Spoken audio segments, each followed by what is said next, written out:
வணக்கம். தேசம் சிறப்பு செய்திகளுக்காக நான் உங்கள் ரேவதி குணால. கள்ளல் ஒன்றியம் கண்டமாணிக்கத்தில் மஞ்சு விரட்டு. தேசம் செய்திகள் தமிழ்நாட்டில் இருந்தே முருகன். கள்ளல் ஒன்றியம் கண்டமாணிக்கத்தில் மஞ்சு விரட்டு விழா சிறப்பாக நடைபெற்றது. இந்த மஞ்சு விரட்டில் அதிகமான முரட்டு காளைகள் கலந்து கொண்டு களத்தில் இறங்கியது. மாடுபிடி வீரர்கள் காளைகளை அடக்கி தங்கள் திறமைகளை காட்டினர். அதிகமான பொதுமக்கள் கலந்து கொண்டு மஞ்சு விரட்டு விளையாட்டை விசிலடித்து ரசித்து பார்த்தனர் என்பது குறிப்பிடத்தக்கது. பாருங்க, ஒரு அருமையான கண்ணுக்குட்டி நல்லா பாயுது பாருங்க.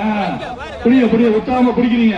சிறப்பா சிறப்பா பிடிச்சிட்டாங்க அமைக்கிட்டாங்க.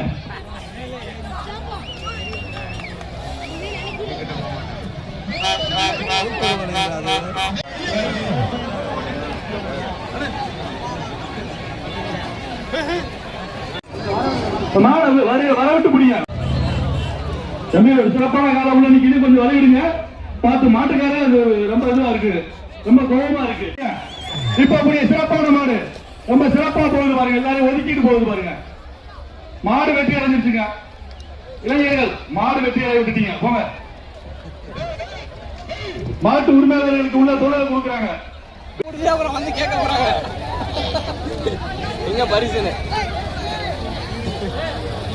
இத்துடன் இன்றைய செய்திகள் நிறைவடைகின்றன. மேலும் பல ஆன்மீக செய்திகளை தெரிந்து கொள்ள தேசம் டிவி மலேசியா யூடியூப், டிக்டாக் மற்றும் இதர சமூக வலைதளங்களை பின்தொடருங்கள்.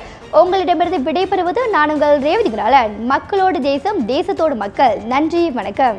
ஒரு வீட்டுக்கு ஒரு பட்டதாரி எனும் நிலை போய் ஒரு வீட்டுக்கு பல மருத்துவர்களை உருவாக்கும் நடவடிக்கையில் இறங்கியுள்ளது எய்ம்ஸ் பல்கலைக்கழகம். இந்திய மாணவர்களின் எதிர்காலத்திற்கு அடித்தளம் அமைக்கும் எய்ம்ஸ் பல்கலைக்கழகம் MIED வழி மாணவர்களின் பொருளாதார பிரச்சனையை கல்வி உபகார சம்பளம், கல்வி கடனுதவி மூலம் தீர்த்து வைக்கிறது.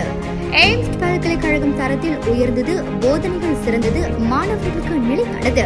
இன்றைய நாடுகள் எய்ம்ஸ் பல்கலைக்கழகம்.